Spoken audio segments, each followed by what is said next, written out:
রব্বুল আলামিন জানিয়েছেন সূরা নমলের 52 নম্বর আয়াতে, ফাতিলকা বুয়ুতুহুম খাবিয়াতাম বিমা যালামু।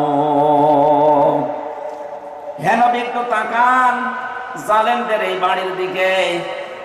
এই সেই ঘরগুলো, জুলুম করার কারণে ঘর আমি আজ পরিত্যক্ত বানিয়ে দিয়েছি, জনশূন্য করে দিয়েছি, উজাড় গৃহ বানিয়ে দিয়েছি। সিলেটবাসী আয়াতটাতে কত বাস্তব, যদিও এটা লূত নবী আলাইহিস সালামের উম্মতদেরকে ইশারা দিয়ে আল্লাহ নাযিল করেছিলেন। আমার আয়াতটা পড়ার পর, ব্যাখ্যা বিশ্লেষণ দেখার পরে মনে হচ্ছে 2024 সালের 5 আগস্টের বিকাল বেলা আল্লাহ আবার নাযিল করেছেন। আল্লাহ যেন তার কুদরতি আঙ্গুল দিয়ে দেখাচ্ছেন এই সেই ঘরগুলো খাবিয়াতান, আমি জনশূন্য করে দিয়েছি, পরিত্যক্ত বানিয়ে দিয়েছি, বিমা যালামু, জালেমদের জুলুমের কারণে। এর বাস্তব প্রমাণ আমি কুষ্টিয়ায় হানিফ সাহেবের বাড়িটা দেখতে পেয়েছি। বিকাল 5টা বাজতে বাজতে মানুষ বাড়ি না ইট পর্যন্ত রাখে নাই, পায়খানার প্যান পর্যন্ত খুলে নিয়ে চলে গেছে। এতটুকু আল্লাহ শেষ করেননি, এর পরের শব্দ আমাদের জন্য। আল্লাহ তাআলা জানিয়েছেন বিমা যালামু, জালেমদের জুলুমের কারণে ওই জায়গা পর্যন্ত আল্লাহ অভিশপ্ত বানিয়ে দেয়। বাংলাদেশের 630টা থানা কম বেশি প্রায় জায়গায় আমার যাওয়া হয়ে গেছে। আমি দেখতে পেয়েছি জালেমদের কোন চিহ্ন অন্তত এদেশে আর নেই।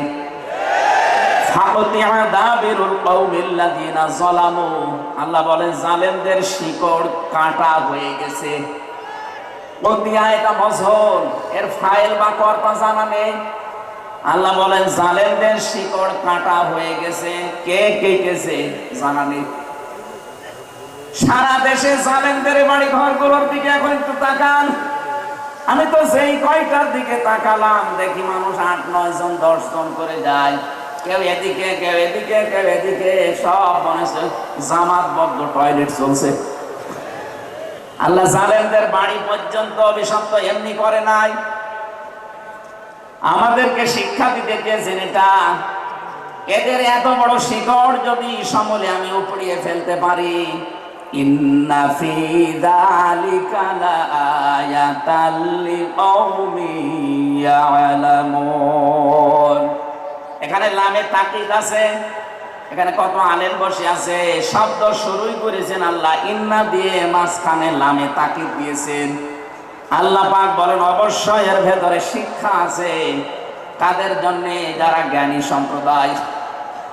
সুতরাং এটা যেহেতু রেকর্ড হয়, সারা বাংলাদেশে কালকে ছড়াবে। সবাইকে উদ্দেশ্য করে বলছি, জালেমদের এত বড় শিকড় যদি আল্লাহ কেটে ফেলতে পারে, আগামীতে যারা চেয়ারে বসবেন ক্ষমতায়, তারা খুব চিন্তা ভাবনা নিয়ে রাষ্ট্র চালাবেন, আপনার দ্বারা যেন জনগণের উপরে জুলুম হয়ে না যায়। যদি আপনার দ্বারা জুলুম হয়, আগামী 5 বছর পরে আপনার বাড়িও দেখবেন শ্মশান হয়ে গেছে। আমি আশা করি আমার বক্তব্য আপনারা বুঝেছেন, এবং রেকর্ড হওয়ার পরে যারা শুনবে তারাও বুঝবে। আমি এটা বলতাম না, আমি দেখতে পাচ্ছি কিছু মানুষ ইদানিং উলট পালট কথা বলছে। এ কারণে আমি ইঙ্গিত দিলাম, এখনই যদি আপনি এরকম কিছু বলেন, কিছুদিন পরে বলতে পারেন না। গতকালকে এক নেতা এটা জানিয়েছে যে 15 বছর তো কোরআনের অনুষ্ঠানে অনুমতি লাগতো, আমরা যদি আসতে পারি অনুমতি দেব না। আপনি এ কথা বলবেন আমরা জানি, তা কিছুদিন পরে বলতে পারলেন না, আগে বলে দিলে মানুষ তো সব জেনে ফেলবে। এই জন্য আমার মনে হয় আপনি ভুল করে ফেলেছেন।